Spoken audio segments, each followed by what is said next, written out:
Trump was hours away from launching one of the most devastating military strikes of the 21st century. And then, he stopped. Why? Stay with me, because what's actually happening behind closed doors right now is far more explosive than any headline you've seen today. Welcome to Verified Bulletin. If you're new here, this is where we break down the biggest stories happening in the world right now. Verified, no noise, no fluff. Subscribe and hit that bell so you never miss a critical update like this one. Day 81 of the Iran war, and today might be the most consequential day since this entire conflict began. Not because bombs dropped, but because they didn't. Trump was locked and loaded. His own words. A very major attack was scheduled for today. Military assets already positioned, target lists expanded and updated, intelligence sharpened over 5 weeks of ceasefire, and then, at the last moment, he pulled the plug. But here's what nobody is connecting right now. What if this pause isn't a retreat? What if it's actually a trap? Keep watching, because I'm going to show you exactly what's happening beneath the surface, why the world's food supply is now directly tied to this decision, and what Iran's response today tells us about whether this conflict is heading toward a deal or toward something far darker. First, let's start with what Trump actually said, because it matters. Speaking directly to the press, he confirmed a scheduled attack was delayed, not canceled. His exact framing: "I put it off for a little while, hopefully forever, possibly for a little while." Read that again. Hopefully forever, possibly for a little while. That's not peace talk. That's a countdown clock with an uncertain timer. Saudi Arabia, Qatar, and the UAE reached out personally to Trump and asked him to hold off 2 to 3 days. They believe a deal is extremely close, and Trump, at least publicly, trusted their read. He described serious negotiations now taking place behind the scenes and called developments very positive. But he was careful enough to add that he's been in this position before, where a deal seemed close and then collapsed completely. So what changed? What made Gulf leaders suddenly confident enough to call the most powerful military commander in the world and ask him to stand down? Pakistan. That's your answer. And almost no one is talking about it properly. Iranian officials confirmed Sunday that Tehran delivered an updated peace proposal to the Trump administration, not directly but through Pakistani mediators. Islamabad has been quietly playing a central role in this entire back-channel diplomatic process. Qatar's prime minister publicly praised Pakistan's mediation efforts this week. This is a sophisticated diplomatic architecture being built in real time, and it signals that both sides want an exit ramp, even if neither side will say that publicly. But, and this is critical, Iran's response to Trump's pause was not warm, not even slightly. Iranian President Masoud Pezeshkian went on record today with a statement that was deliberately defiant. Dialogue does not mean surrender. He said Iran entered these negotiations with dignity, authority, and the preservation of the nation's rights. That's diplomatic language, yes, but it's also a signal to the Iranian street, to the IRGC, and to Washington: we are not bowing. Then came the harder voices. Senior Iranian official Mohsen Rezai mocked Trump directly on social media. His message? Trump set a deadline, couldn't keep it, and is deluding himself if he thinks Iran will fold under pressure. He called the response of Iran's armed forces an iron fist that would force the United States to, his word, retreat.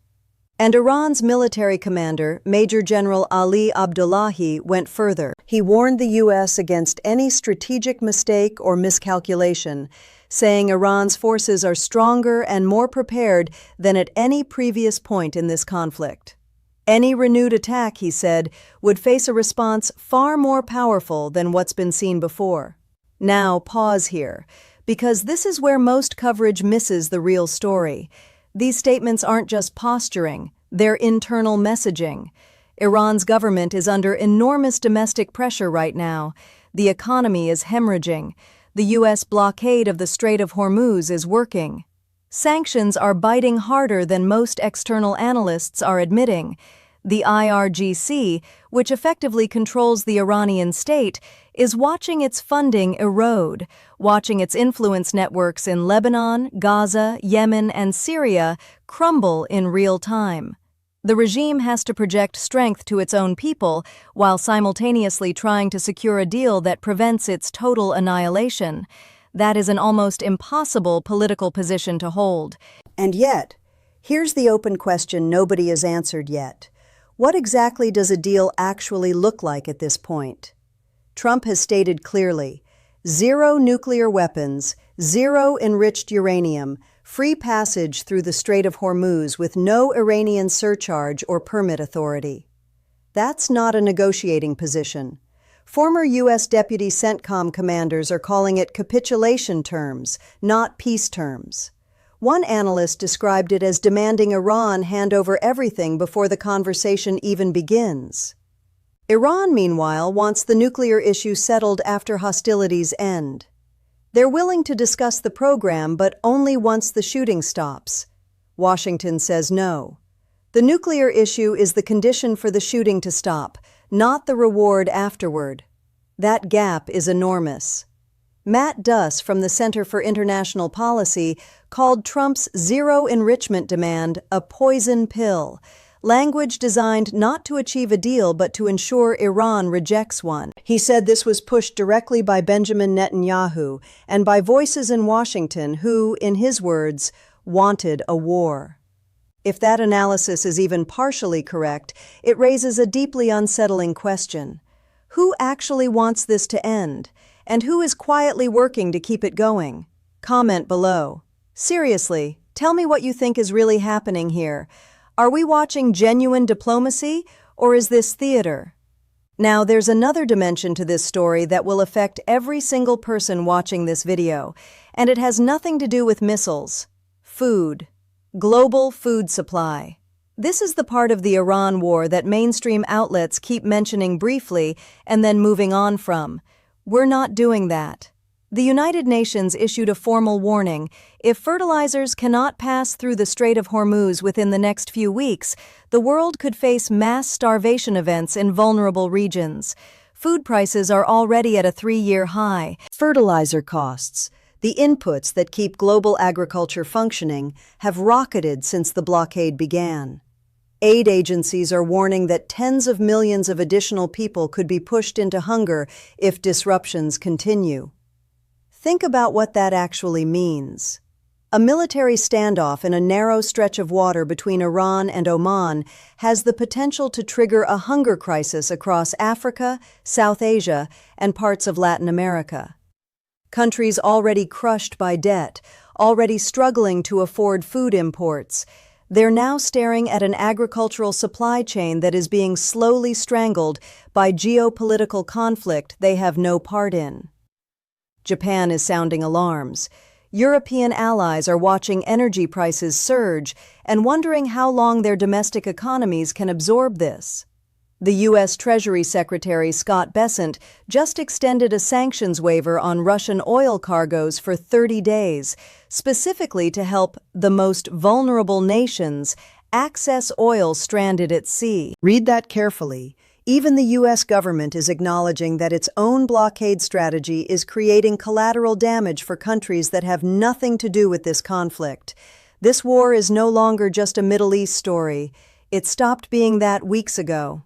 Back to the military picture. Former U.S. Deputy CENTCOM commander analysis coming out of Washington today is sobering.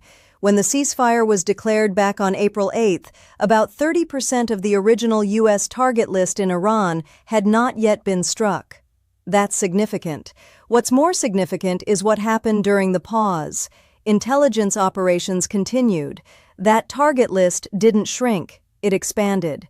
Military analysts are now saying the U.S. has a considerably more comprehensive strike package than when operations originally paused. That means every day of diplomatic delay isn't just giving diplomacy more time, it's also giving U.S. military planners more time to refine their targeting. Iran knows this, which is why Iranian military commanders are simultaneously threatening devastating retaliation while their diplomats are passing proposals through Pakistani intermediaries. One more thread you need to know before we wrap this. Politics at home in America. Al Jazeera's Washington correspondent reported today that the Iran war is becoming a growing political liability for Trump.